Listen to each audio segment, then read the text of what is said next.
Stress और strain. तो stress और स्ट्रेन जानने से पहले आपको जानना पड़ेगा आंतरिक प्रतिरोधी बल क्या होता है। जब किसी बॉडी पर हम लोग फोर्स लगाते हैं तो जो बॉडी का अरेंजमेंट होता है, पार्टिकल अरेंजमेंट होता है, वो बिगड़ जाता है, जिसके कारण उनके मतलब पार्टिकल के मध्य में एक आकर्षण फोर्स कार्य करता है, जिसे हम लोग बोलते हैं आंतरिक प्रतिरोधी बल। तो हम उसी हिसाब से स्ट्रेस को डिफाइन करना है। क्या डिफाइन करेंगे?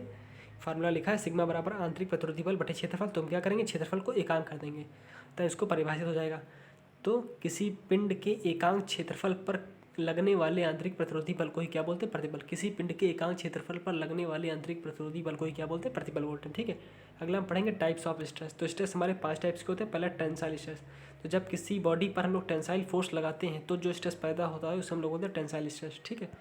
और जब किसी बॉडी पर हम लोग कंप्रेसिव फोर्स लगाते हैं तो जो स्ट्रेस पैदा होता है उसे हम लोग बोलते हैं कंप्रेसिव स्ट्रेस। ठीक है। अगला शियर स्ट्रेस। तो जब किसी बॉडी पर हम लोग टेंजेंशियल फोर्स लगाते हैं, ठीक है, तो जो स्ट्रेस पैदा होता है उसे हम लोग बोलते हैं शियर स्ट्रेस। ठीक है। डायरेक्ट स्ट्रेस क्या होता है? तो जब किसी बॉडी के एक्सियल लोड पर या तो हम एक्सिस पर या तो हम एक्सियल लोड लगाएं या कंप्रेसिव लोड लगाएं, मतलब टेंसाइल एक्सियल लोड लगाएं या कंप्रेसिव एक्सियल लोड लगाएं, तो जो स्ट्रेस पैदा होता उसे हम लोग बोलते हैं डायरेक्ट स्ट्रेस। ठीक है। अगला बेंडिंग स्ट्रेस। तो जब किसी मान लीजिए कोई बीम है जिस पर हम लोग फोर्स लगाएं तो ये बीम हमारा इस पास से मुड़ गया। ठीक है। इसको हम लोग बोलते हैं बेंड हो गया। तो जब किसी बेंडिंग मूवमेंट के कारण लगाने के कारण जो स्ट्रेस पैदा होगा उसे हम लोग बोलते हैं बेंडिंग स्ट्रेस। ठीक है। अगला पढ़ते हैं स्ट्रेन। स्ट्रेन क्या होता है? तो जब किसी पिंड पर फोर्स लगाकर उसको खींचा जाता है तो उसकी लंबाई में परिवर्तन होता है। ठीक है। तो इससे उसी प्रकार से हम लोग उसको लंबाई में मतलब विकृति को परिभाषित कर सकते हैं। क्या कर सकते हैं? जब किसी बॉडी पर लोड लगाया जाता है तो पिंड की विमा में परिवर्तन होता है। विमा मतलब लंबाई, चौड़ाई, ऊंचाई। ठीक है। तो जब किसी बॉडी पर लोड लगाया जाता है तो उसकी विमा में परिवर्तन होता है तथा प्रारंभिक विमा के अनुपात को हम लोग क्या बोलते हैं? स्ट्रेन बोलते हैं। क्या बोलते हैं? स्ट्रेन बोलते हैं। स्ट्रेन हमारे कई टाइप्स के होते हैं। ठीक है। सबसे पहला होता है हमारा लॉन्गिट्यूडनल स्ट्रेन। ठीक है। अनुदैर्ध्य विकृति। इसको क्या बोलते हैं?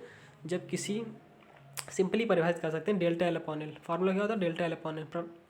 लंबाई में परिवर्तन तथा प्रारंभिक लंबाई के अनुपात को अनुदैर्ध्य विकृति कहते हैं। लैटरल स्ट्रेन क्या होता है? व्यास में परिवर्तन तथा प्रारंभिक व्यास के अनुपात को लैटरल स्ट्रेन कहते हैं। ठीक है। पहले वाले को ई से प्रदर्शित करते थे, दूसरे वाले को ई एल से प्रदर्शित करते हैं।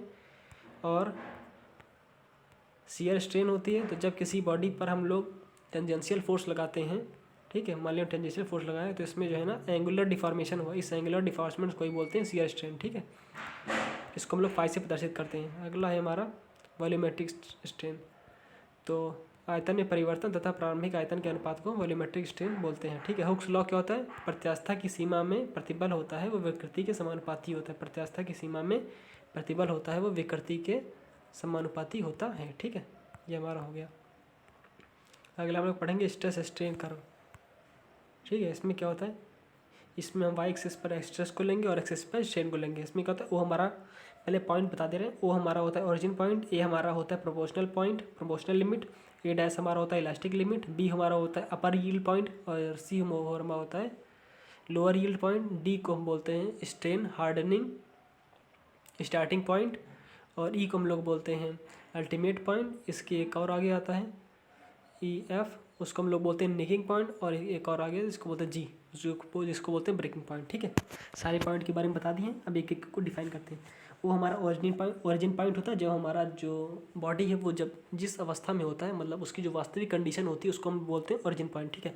अब हमने उस पर लोड लगाया तो मान लिया हमने उसको ए तक खींचा।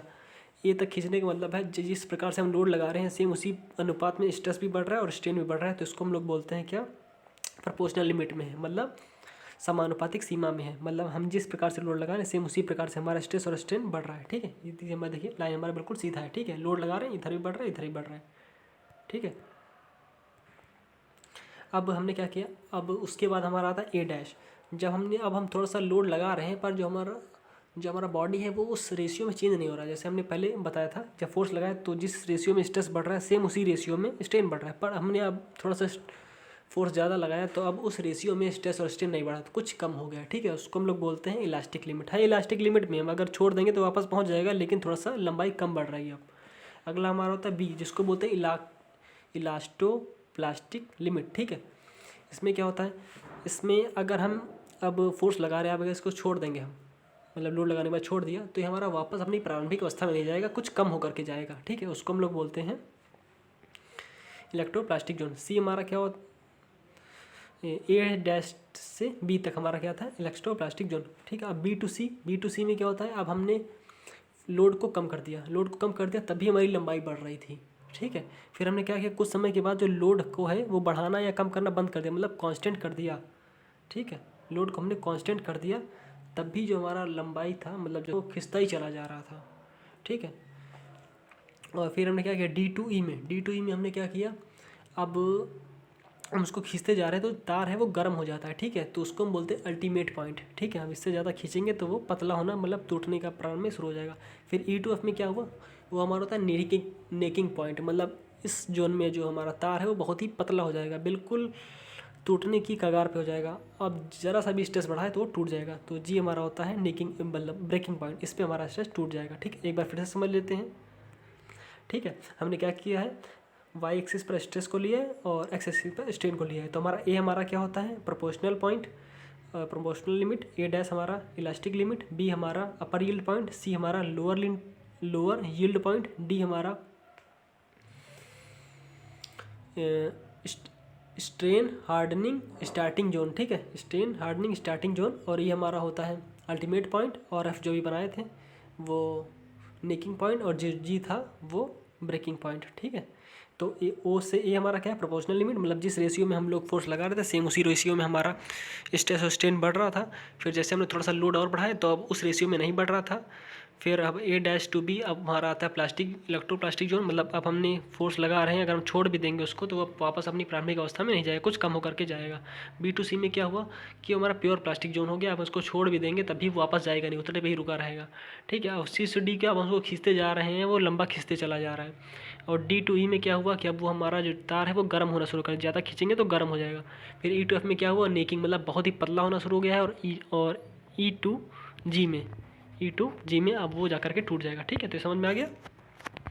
आगे बढ़ते हैं। पॉइजन रेशियो क्या होता है, पॉइजन रेशियो को म्यू या एम से प्रदर्शित करते हैं, म्यू या 1/m से प्रदर्शित करते हैं। इसका मान होता है लेटरल स्ट्रेन D/D और लैगिट्यूडिनल स्ट्रेन Δ/L के अनुपात को बोलते हैं, क्या बोलते हैं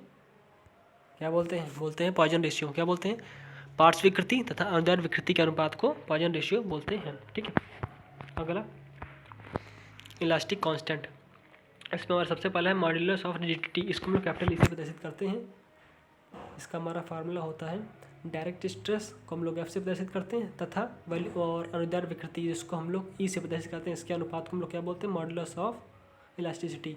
तो क्या बोलेंगे, प्रत्यास्थता की सीमा में अनुदैर्ध्य प्रतिबल तथा या फिर अभिलंब प्रतिबल भी बोल सकते हैं, या डायरेक्ट स्ट्रेस भी बोल सकते हैं, नॉर्मल स्ट्रेस भी बोल सकते हैं, कुछ भी बोलिए। ठीक है, अब आगे पढ़ेंगे मॉड्यूलस ऑफ रिजिडिटी। इसको हम लोग जी से प्रदर्शित करते हैं, जी। ठीक है, इसी हमारा लॉ होता है शियर स्ट्रेस होगा, शियर स्ट्रेस को एफ से और शियर स्ट्रेन को फाई से। Shear stress upon shear strain modulus of rigidity, bulk modulus,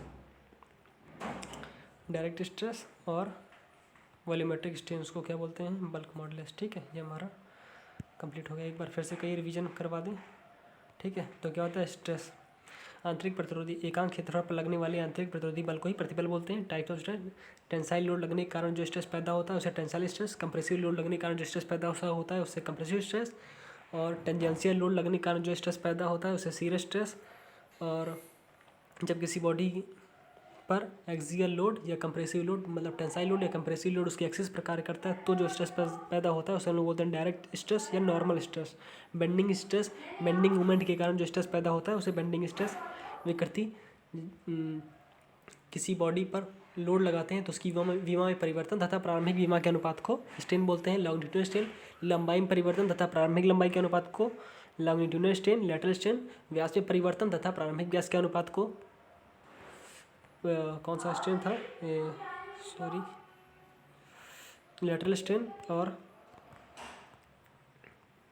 ठीक है, और शियर स्ट्रेन, जब किसी बॉडी पर टेंजेंशियल लोड लगाते हैं तो उसमें एंगुलर डिफॉर्मेशन होता है जिसे हम लोग बोलते हैं शियर स्ट्रेन। वॉल्यूमेट्रिक स्ट्रेन, आयतन में परिवर्तन तथा प्रारंभिक आयतन के अनुपात को। वॉल्यूमेट्रिक स्ट्रेन प्रत्यास्थता की सीमा में प्रतिबल विकृति के समानुपाती होता है, हुक्स लॉ।